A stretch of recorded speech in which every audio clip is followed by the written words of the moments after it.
और इस वक्त की बड़ी खबर, हूती की तरफ से अब अमेरिका को दिया गया है बड़ा झटका। और हूती ने ऐसे जो खबरें आ रही हैं उसके मुताबिक, जो सोर्सेस से खबरें हैं कि हूती ने अब बाब-अल मंदेब के करीब MQ-9 रिपर ड्रोन को निशाना बनाकर गिरा दिया है। देखिए, पिछले 12 घंटे के अंदर हूती की तरफ से जो हमले किए गए वो सब के सब हमले बिल्कुल उसी स्टाइल में किए जा रहे हैं, उसी तरीके से किए जा रहे हैं जैसे हमले ईरान करता है। जिस तरह से ईरान बैलिस्टिक मिसाइल्स दागता है, जिस तरह से ड्रोन अटैक्स होते हैं, जो डिफेंस सिस्टम ईरान का एक्टिवेट है, बिल्कुल इसी तरह से अब हूती के लड़ाके भी हमले कर रहे हैं। यानी जंग का अंदाज वही है जो ईरान करता है। दूसरी चीज, हूती ने अब वही एग्रेसिव अप्रोच ले लिया है जो ईरान ने हॉर्मूज को लेकर अपना रखा है। बिल्कुल वही रणनीति हूती ने बाब-अल मंदेब के लिए अपना रखी है। देखिए, इस वक्त की जो बड़ी खबर है, US MQ-9 Reaper drone reportedly crashed near चेल्बी एयरबेस इन जिबूती। देखिए, जिबूती एक देश है जहां पर अमेरिका का एयरबेस है, चेल्बी एयरबेस। यहां पर अमेरिका इसको मैनेज करता है, काफ़ी फाइटर जेट्स हैं यहां पे। देखिए, गौर करने वाली बात है, जिबूती के इस चेल्बी बेस पर जितने ड्रोन्स फ्लाइट्स टेक ऑफ करती हैं, ये लाल सागर, बाब-अल मंदेब और इसके आसपास के इलाकों में मिलिट्री ऑपरेशंस करती हैं। इसलिए चेल्बी एयरबेस बहुत इंपॉर्टेंट हो जाता है जिबूती का। अब जो खबरें हैं कि यहाँ पर एक MQ-9 रिपर ड्रोन जो है वो गिरा दिया गया है, क्रैश कर दिया गया है। और the embassy confirm it was tracking an aircraft in distress but did not identify the aircraft और explain the cause of the incident. Reports have identified the aircraft as an MQ-9 while no group has claimed responsibility। देखिए, अभी जो खबर है उसके मुताबिक एक MQ-9 Reaper drone था जिसने ये चेल्बी एयरबेस जो अमेरिका का है इससे टेक ऑफ किया। ये बाब-अल मंदेब के आसपास था, तब इसने स्ट्रेस सिग्नल दिया और फिर उसके बाद ये लौटा नहीं और क्रैश कर गया। अब अमेरिका ये कह रहा है कि अंदेशा है कि हूती ने जो है वो इसको मार गिराया है। हालांकि अभी इसको लेकर कोई बड़ा दावा नहीं हुआ है, लेकिन ये माना जा रहा है कि हूती ने इसे मार गिराया। अब आप देखिए, चेल्बी एयरबेस जो है इसका थोड़ा जिक्र करना ज़रूरी है क्योंकि ये यमन में जो जंग हो रही है, अब इसमें ये चेल्बी एयरबेस इंपॉर्टेंट होने जा रहा है और इस पर हमला भी हो सकता है। ये जो एयरबेस है जिबूती में स्थित एक सामरिक सैन्य एयरबेस है। यह जिबूती की राजधानी शहर से दक्षिण पश्चिम में लगभग 6 किलोमीटर की दूरी पर है।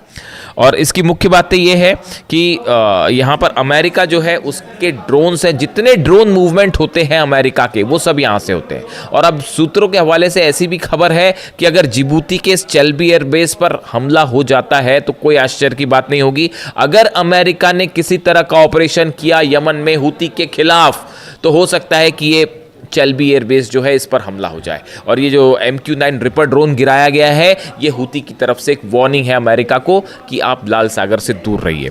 इसके अलावा देखिए, जो खबरें आ रही हैं, यमन ने जो है हूतीज़ ने सऊदी के ऊपर लगातार दबाव बनाना शुरू कर दिया है। यानी हमले के साथ साथ समंदर में, बाब-अल मंदेब में एक टोटल ओवरऑल दबाव बना रखा है हूती के ऊपर। ये बहुत ही एग्रेसिव रणनीति है।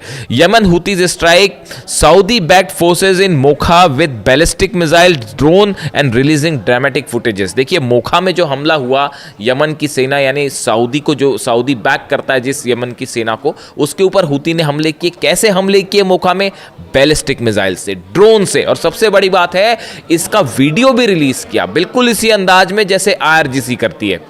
अब आप समझ जाइए मैं क्या कहना चाह रहा हूं। The Houthis warn Saudi Arabia wherever you mass you get bombed. सीधी धमकी है सऊदी को हूती की तरफ से कि आप जहां भी जमा होंगे वहां पर हमला किया जाएगा।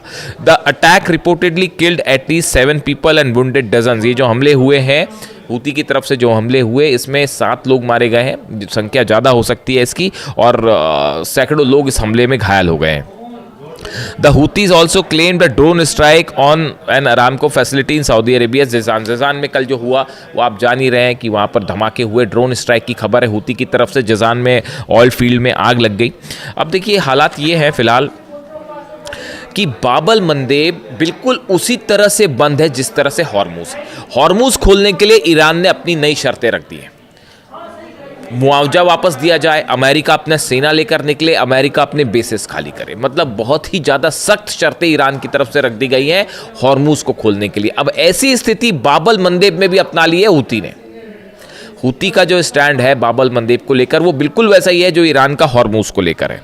अब इस हालात में सऊदी अरेबिया क्या करेगा? देखिए ये बहुत अहम हो जाता है मामला, जिस तरह से ये पैक्ट साइन हुआ सऊदी पाकिस्तान हूती तुर्की का उसको लेकर ये था मामला कि अब ये सऊदी पर सीधा सीधा हमले हो रहे हैं, इसी को ही जंग कहते हैं, सीधे हमले हो रहे हैं। ऐसी स्थिति में तुर्की और पाकिस्तान क्या करेंगे? क्या दोनों किसी तरह से हूती के ऊपर हमला करेंगे? इस तरह के तमाम सवाल थे, लेकिन ये साफ कर दिया गया है खासतौर पर तुर्की की तरफ से कि फिलहाल ऐसा कोई जॉइंट फ्रेमवर्क ही तैयार नहीं है जिसके तहत तुर्की जो है वो इस मामले में शामिल हो। यानी तुर्की ने दूसरे शब्दों में हूती पर किसी भी तरह का ऑपरेशन करने से साफ मना कर दिया है। तुर्की ईरान के खिलाफ नहीं जाएगा, ये बात एकदम साफ है। इस हालात में देखिए तुर्की माइनस है, यानी सऊदी यहाँ पर फिर अकेला पड़ा हुआ है।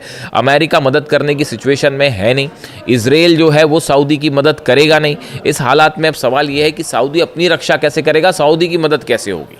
ये अपने आप में एक बड़ी खबर। इसके अलावा देखिए एक और अहम खबर का जिक्र करना ज़रूरी है, वो है गाज़ा।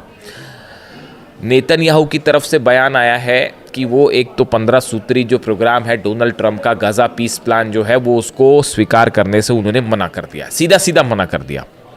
यानी ये देखिए आप, ये बता रहा है कि ये डोनाल्ड ट्रंप की लगातार कम होती पोजीशन को बता रहा है कि ईरान ने डोनाल्ड ट्रंप की हालत ऐसी कर दी है कि अब नेतन्याहू मुंह पर सीधा मना कर दे रहे हैं, क्योंकि सब कोई महसूस कर रहे हैं कि हर स्तर पर डोनाल्ड ट्रंप की हार हुई है, डोनाल्ड ट्रंप एडमिनिस्ट्रेशन की हार हुई है, चाहे हॉर्मुज हो, चाहे न्यूक्लियर पॉलिसी हो, चाहे जंग हो, आप जहां भी ले लें, चाहे एयर बेसेस हो, डिफेंस हो, सिक्योरिटी हो, सब में अमेरिका बुरी तरह से हारा है ईरान के साथ जंग। तो अब ऐसे हालात में हम नेतन्याहू भी सीधा सीधा जो है डोनाल्ड ट्रंप के प्रस्ताव को नकार दे रहे हैं और कह रहे हैं कि गाज़ा पीस प्लान को मैं नहीं मानूंगा।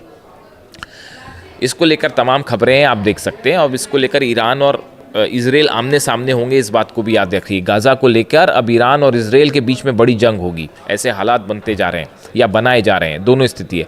लेकिन जो गौर करने वाली बात है, जो असली बात नेतन्याहू ने कही, वो गाज़ा पीस प्लान को स्वीकार नहीं करते, वो तो एक बात है ही, उन्होंने अपनी बातें कही कि हमास हथियार छोड़े वगैरह वगैरह, वो एक अलग चीज़ें हैं। लेकिन जो गौर करने वाली बात है वो ये है, नेतन्याहू ये कह रहा है कि मेरे जीते जी एक फिलिस्तीन एक राष्ट्र नहीं बनेगा, एक राज्य नहीं बनेगा। ये अपने आप में बहुत बड़ी बात है। नेतन्याहू का ये डिक्लेरेशन करना कि मेरे जीते जी फिलिस्तीन राज्य नहीं बनेगा, इस सेंटेंस ने ये बता दिया है कि आगे गजा को लेकर इजराइल की रणनीति क्या होगी। इस बयान ने बता दिया है कि गजा को लेकर अब एक नई जंग की शुरुआत हो सकती है। गजा को लेकर ये जो बात है, ये देखिए बहुत अहम सेंटेंस है जो मैं फिगर आउट कर पाया कि मेरे रहते जो है, मेरे जीते जी जो है फिलिस्तीन राज्य नहीं बनेगा। यानी ये एक बड़ा चैलेंज है जो नेतन्याहू दे रहे हैं, और ये आधार रख रहे हैं एक नई जंग की, और ये भी बता दे रहे हैं कि गजा से ना फोर्स वापस आएगी, और अब ये भी साफ हो चुका है ना लेबनान से वापस आएगी ना गजा से आएगी, और सीरिया में भी जो इजराइल के ऑपरेशन है वो जारी रहेंगे। अब मुख्य सीट पर, ड्राइविंग सीट पर अब नेतन्याहू है, ना कि डोनाल्ड ट्रंप। डोनाल्ड ट्रंप पीछे होगा, नेतन्याहू स्ट्राइक करेगा, और प्लान है जितने ईरान के संगठन जो मदद कर रहे हैं उन सबको कमज़ोर करने का, चाहे हमास हो, चाहे हिजबुल्ला हो, चाहे हूती हो। लेकिन हो उल्टा रहा है, हूती भी वहाँ पर ज़बरदस्त दबाव दे रहा है, और लेबनान में जो है वो हिजबुल्ला भी लगातार हमले कर रहे हैं। वो खबरें आई रही हैं, आप देख रहे हैं किस तरह से इजरायली फोर्सेस को नुकसान पहुँचाया जा रहा है। यानी पूरा मिडिल ईस्ट एक बार फिर अनसेटल है बुरी तरह से। लाल सागर से लेके, हॉर्मूज से लेके, बाब-अल मंदेब से लेकर ऑयल बिजनेस पूरी तरह से ठप पड़ा हुआ है। ऐसे में ईरान ने अपनी शर्तें रख दी हैं अमेरिका के सामने। अब सवाल ये है कि अमेरिका क्या ईरान की शर्तों को मानेगा? क्या मुआवजा देने की बात जो ईरान ने कर दी है, क्या डोनाल्ड ट्रंप उसको मानेंगे? अगले चंद दिनों में एक बड़ा चेंज आप देख सकते हैं पूरे मिडिल ईस्ट में, और देख सकते हैं आप कि कैसे यहाँ पर समीकरण बदल रहे हैं, और पावर सेंटर शिफ्ट होके अब तेहरान और ईरान पहुँच चुका है। इससे जुड़ा जो भी अपडेट होगा आप तक पहुँचाऊंगा। कमेंट करके बताइए वीडियो कैसा लगा। Thank you so much.